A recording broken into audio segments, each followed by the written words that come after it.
Well, the Gorn attack left Captain Pike facing a devastating choice as his crew's lives hang in the balance. And adding to that cliffhanger, Captain Batel was left with alien eggs inside her. Wow. Well, the show is about to break every Star Trek rule in the book. Oh no! We're getting a murder mystery episode that's going to be directed by Jonathan Frakes, that insiders call his masterpiece. Now, we're looking at a full romantic comedy in space, and even a documentary-style mission, unlike anything Trek has done before. So, if you thought the previous adventures pushed boundaries, you have to stick around, because everything we know about Star Trek Strange New Worlds Season 3 is really interesting. And if you haven't watched the new released teaser, then you should check it out, because the new teaser trailer reveals all. And this is not the first clip of the new season, but it's the new official teaser trailer, and it's quite interesting, revealing several intriguing storylines for Strange New Worlds' upcoming season. Now, most notably, comedian Rhys Darby appears to be playing Trelane, performing the iconic Q finger snap that suggests confirmation of a long-debated fan theory that Trelane belongs to the Q continuum. Well, this connection raises fascinating questions about continuity, as Q members in later series like The Next Generation were uniformly called Q rather than having individual names, so that's a bit strange. The season also features another comedic talent, Patton Oswalt, playing a Vulcan character who oddly carries roses, indicating the show may be leaning into more humour and romance this season.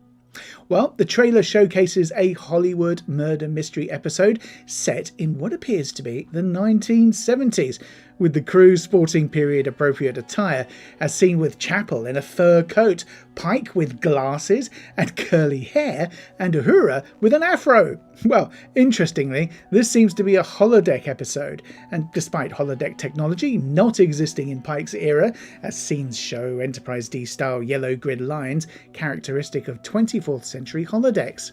Very strange.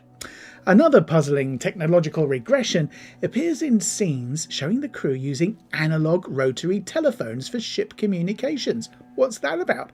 But I think it's about suggesting an episode where digital systems may be compromised. But where did they get the phones? What was that, the replicators, do you think? Oh, I don't know. Something like that. Anyway, the trailer also reveals what looks like a Klingon zombie storyline and the continuation of the Gorn conflict from the previous seasons.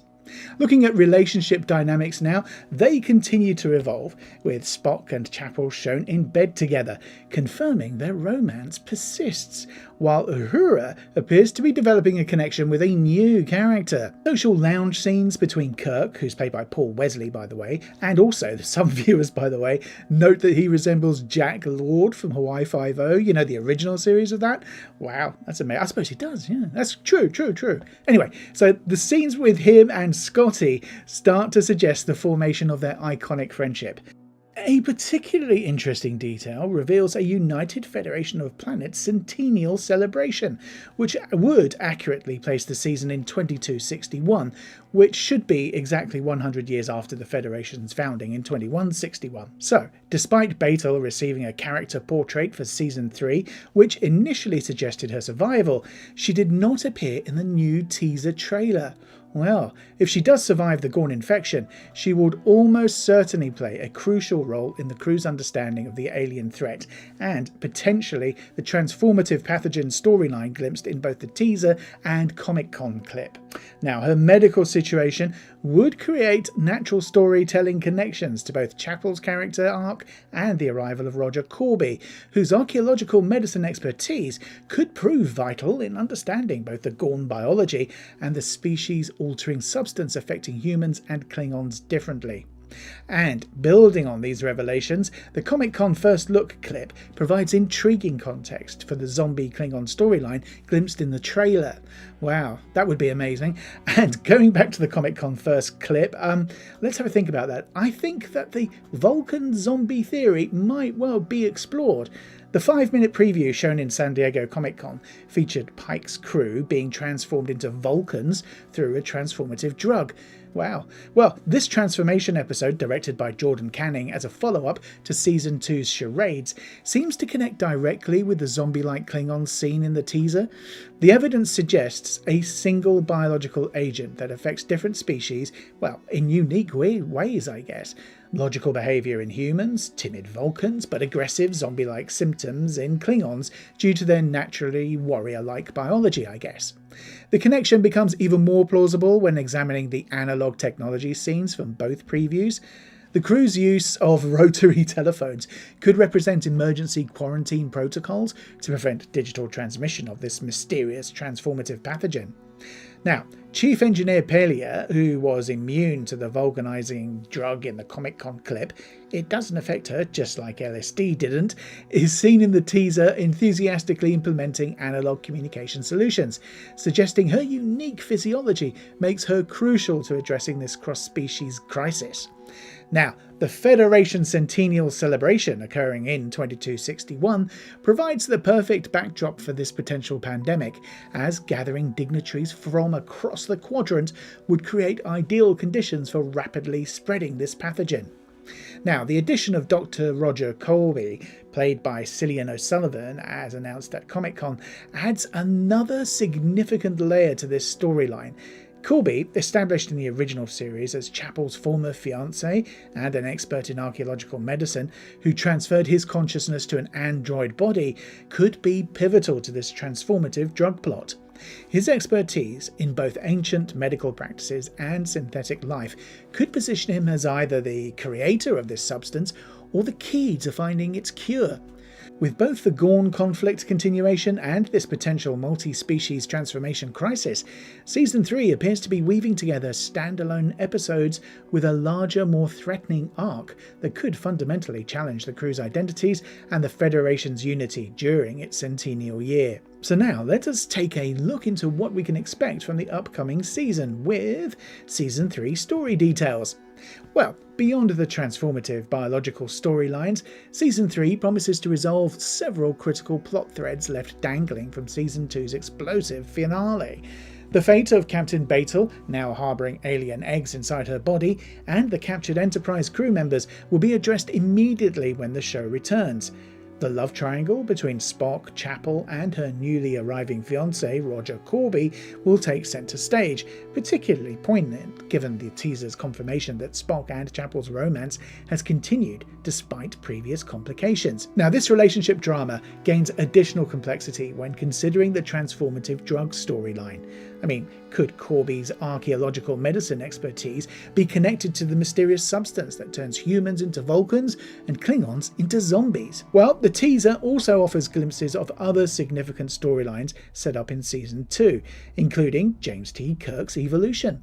The social lounge scenes between Kirk and Scotty suggest the formation of their iconic friendship, while Kirk's impending fatherhood and promotion to commander aboard the USS Farragut looms large. Montgomery Scott's development as the Enterprise's future legendary chief engineer appears to be accelerated by the crisis situations glimpsed in the trailer, particularly his work with analog technology during what seems to be a ship-wide systems failure. This development track for both Kirk and Scotty creates a perfect transitional arc as the show navigates the 6 years remaining before Kirk takes command of the Enterprise. The promised big genre swings are abundantly evident in the trailer, with the Hollywood murder mystery episode, directed by Jonathan Frakes, prominently featured. This 1970s set adventure, complete with period costumes and apparent holodeck technology that shouldn't exist in Pike's era, exemplifies the show's willingness to push creative boundaries.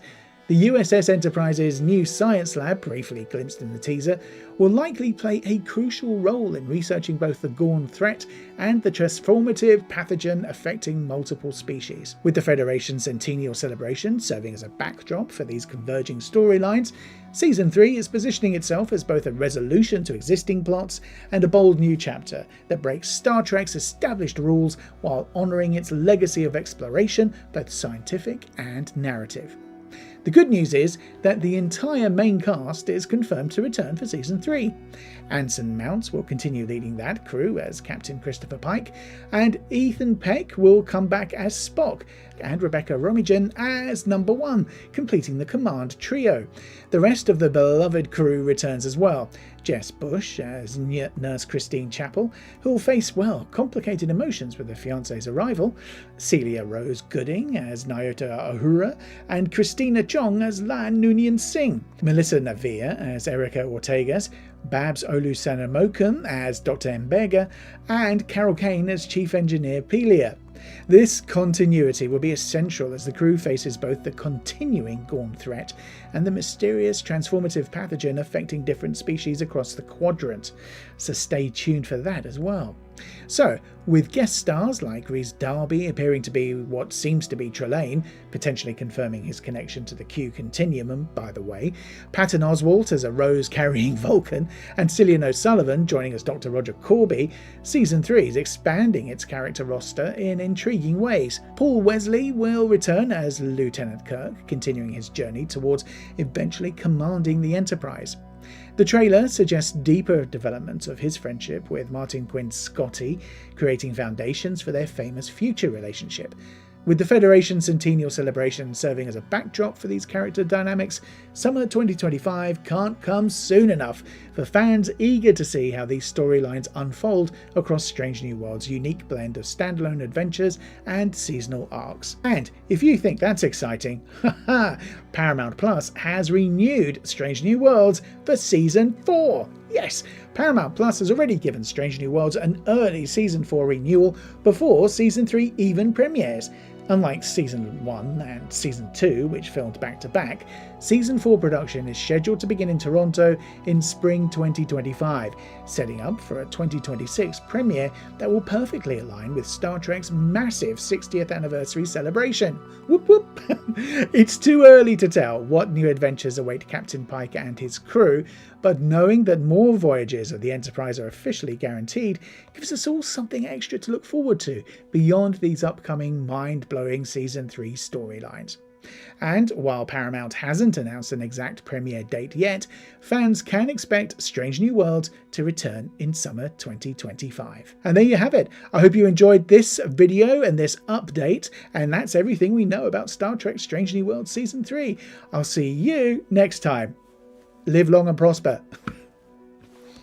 Yeah, that hand's better. See you all later on. Bye.